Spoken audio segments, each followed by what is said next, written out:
V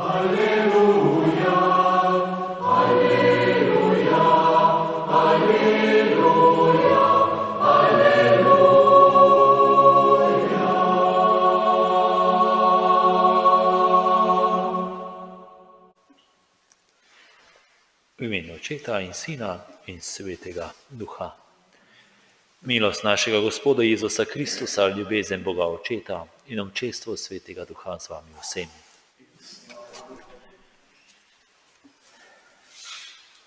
Danes se spominjamo svete Scholastike, device. Vse, kar vemo o življenju Scholastike, prihaja iz dialogov svetega Gregorja Velikega, kjer najdemo biografijo njenega brata svetega Benedikta, ustanovitelja zahodnega meništva. Scholastika izhaja iz ugledne rimske družine iz Nursije v Umbriji. Že zelo mlada se je posvetila Bogu. Vodila je skupnost posvečenih devic, nedaleč od Monte Cassina, samostana, ki ga je ustanovil Benedikt. Z bratom se je srečevala enkrat letno zunaj samostanskega obzidja, da bi skupaj molila in se pogovarjala. Po zadnjem srečanju leta 542 je Benedikt iz svojega samostana videl dušo svoje sestre v obliki golobice, kako je odletela v nebo. Molimo.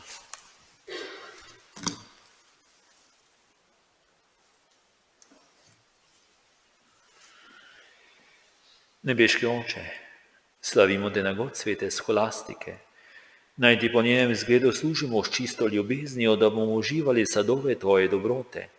Po našem Gospodu Jezusu Kristusu, tvojim Sinu, ki s teboj v občestvu Svetega Duha živi in kraljuje vekomaj.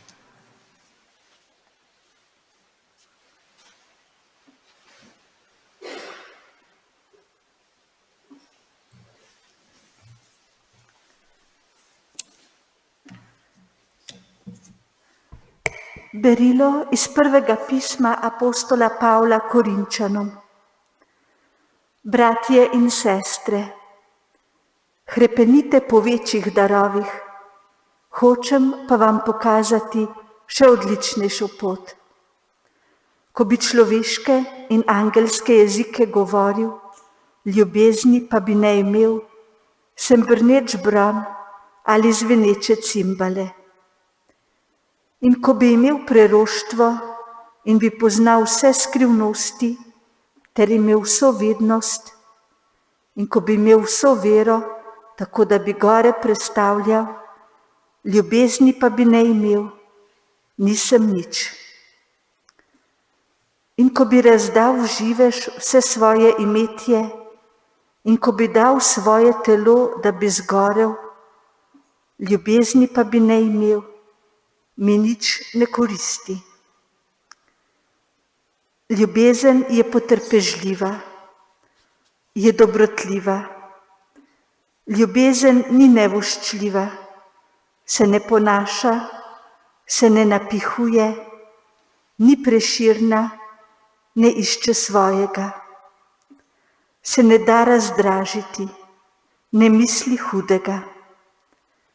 Se ne veseli krivice, veseli se pa resnice. Vse upraviči, vse veruje, vse upa, vse prenaša. Ljubezen nikoli ne mine. Če so preroštva, bodo prenehala. Če jeziki, bodo umolknili. Če vednost, bo prešla. Kajti nepopolno spoznavamo in nepopolno prerokujemo. Ko pa pride, kar je popolno, bo minilo, kar je nepopolnega. Ko sem bil otrok, sem govoril kakor otrok, mislil kakor otrok, sodil kakor otrok. Ko sem pa postal mož, sem opustil, kar je bilo otroškega. Zdaj namreč gledamo v zrcalo, nejasno, takrat pa iz obličja v obličje. Zdaj spoznavam deloma, takrat pa bom spoznal, kakor sem bil spoznan. Zdaj pa ostane vera upanje, ljubezen. To troje. Največja med temi pa je ljubezen. To je Božja beseda. Gospod, v tvoje roke izročam svojo dušo. V tvoje roke izročam svojo dušo. Bodi mi zavetna skala, o Bog, utrjen grad, da me rešiš. Ti si moja skala in moj grad. Zaradi svojega imena me boš peljal in ravnal. Gospod, v tvoje roke izročam svojo dušo. V tvoje roke izročam svojega duha. Rešil me boš, Gospod, zvesti Bog. Jaz zaupam Gospoda, radoval in veselil se bom tvojega usmiljenja. Gospod, v tvoje roke izročam svojo dušo. Razjasni svoj obraz nad svojim služabnikom, reši me v svoji milosrčnosti. Varuješ me z varstvom svojega obličja pred zaroto mojih nasprotnikov. Gospod, v tvoje roke izročam svojo dušo. Aleluja. Blagor tistim, ki Božjo besedo poslušajo in se po njej ravnajo. Aleluja.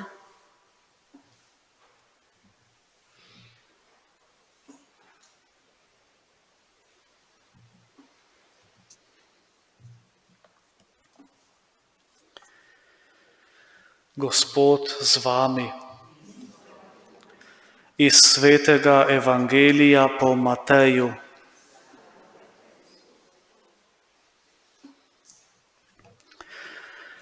Tisti čas je Jezus spregovoril: Slavim te, Oče, Gospod nebes in zemlje, da si prikril to modrim in razumnim in razodel malim.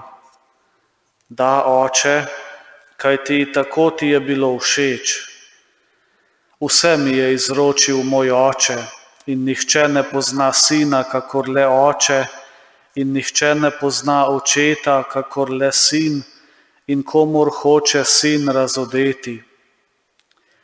Pridite k meni, vsi, ki se trudite in ste obteženi, in jaz vas bom poživil. Vzemite moj jarem nase in učite se od mene, ker sem krotak in iz srca ponižen, in našli boste mir svojim dušam, kajti moj jarem je prijeten in moje breme je lahko. Kristusov evangelij.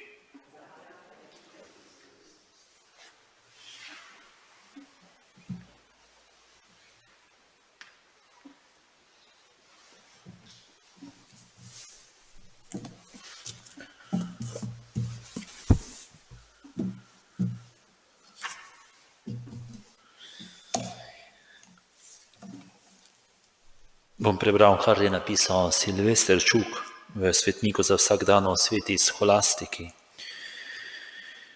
Najbrž ste že slišali, da so dvojčki med sabo čustveno, pa tudi drugače močneje povezani, kot pa navadni bratje in sestre. Če je eden bolan, se tudi drugi slabo počuti, če eden doživlja strah, trepeta tudi drugi. Zgled take povezanosti je današnja godovnjakinja sveta Scholastika, sestra dvojčica svetega Benedikta, začetnika zahodnega meništva in prvega zavetnika Evrope. Rojena sta bila okoli leta 480 v Norči, severovzhodno od Rima. Velika ganljiva ljubezen je družila brata in sestro vse življenje. Tudi Scholastika se je vnemala za velike duhovne cilje, za katere je Benedikt govoril od mladosti. Najprej je najbrž živela v samostanu pri mestu Subjako, ki še danes nosi njeno ime. Ko je Benedikt ustanovil sloveči samostan na gori Monte Cassino, ga je sestra Scholastika prosila, če bi tudi ona smela živeti po pravilih njegovega reda. Brat ji je ustregel in ji dal zgraditi ob vznožju gore skromen samostan in jo imenoval za opatinjo. Scholastika je samostan modro vodila, s posebno ljubeznijo je skrbela za bolnike in reveže. Po pravilih, ki jih je sestavil Benedikt za svoj red, je bila ženskam prepovedan vstop v njihov samostan. Tega pravila se držala tako zvesto, da niti ljubljeni sestri ni dovolil izjeme.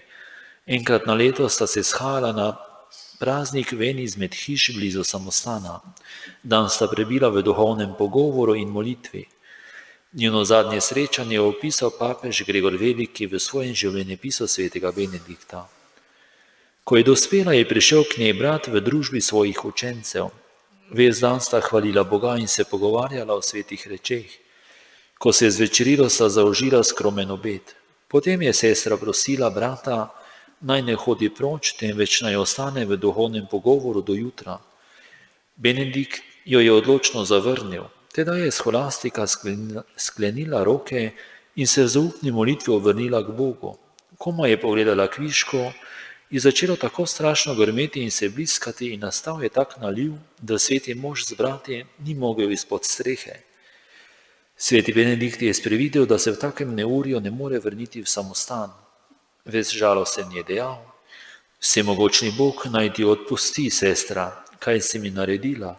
Ona pa mu je odgovorila: Glej, prosila sem tebe, a me nisi hotel uslišati. Potem pa sem prosila svojega Gospoda, ta me je uslišal. Zdaj kar pojdi, če moreš, le pusti me samo, ti se pa vrni v samostan. Moral je ostati zaradi nevihte, tako se je zgodilo, da sta prečula vso noč, ki ima je hitro menila o pogori o duhovnem življenju. Naslednje jutro sta se vrnila vsak svoj samostan. Tretji dan je Benedikt videl, kako se duša njegove sestre, kakor golobček dviga v nebo. Ugotovil je njeno smrt in hvalil Boga, da je scholastiki dodelil takšno slavo. Svetnica je umrla leta 542, stara 62 let. Njen spomin se od 12. stoletja obhaja na današnji dan.